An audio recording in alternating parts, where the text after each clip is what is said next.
But it's important that we understand history, because I think that too many times the church relies on what the secular institutions tell us history is, versus going back and actually reading and finding out.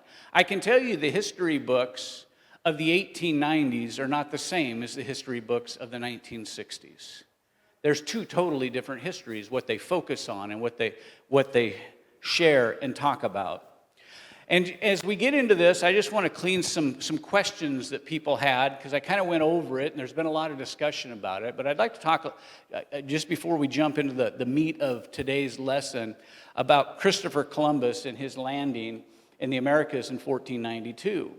Somebody said to me, I thought Columbus discovered America. Columbus discovered the Americas. Columbus landed in the Bahamas, likely in Santo Domingo.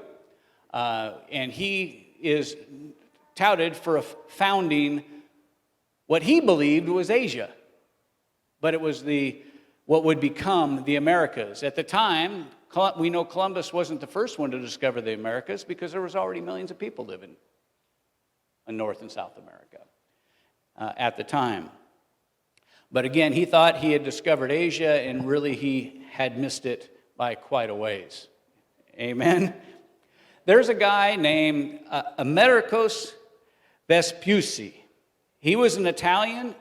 He landed in South America in 1499 under a Spanish-flagged ship. Again, he came and returned in 1501 under a Portuguese flag. But Americus is known for documenting the coastlines of what we now know as Venezuela and Brazil.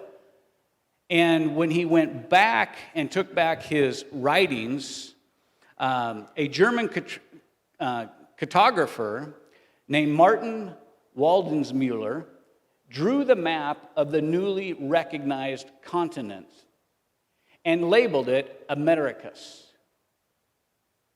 Now, how many of you know that we don't live in Colombia? See, if Columbus had discovered where we're living now, we likely would have been called United States of Colombia. But because of Americus's mapping of everything, again, when the cartographer put out his maps from the notes of Americus, he labeled this the Americas, which became America.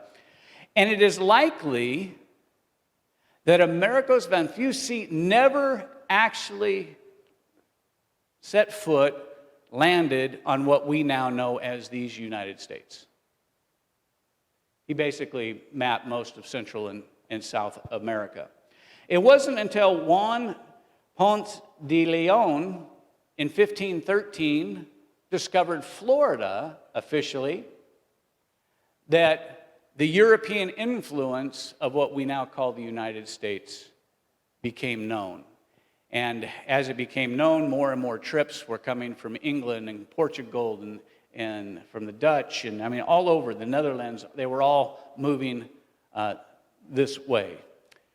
So with that, hopefully that cleans up some of the ambiguity that I left behind about how America was founded and came to be called America, and where Columbus actually landed, and what got named after him, right? So Americas became the big one, North and South.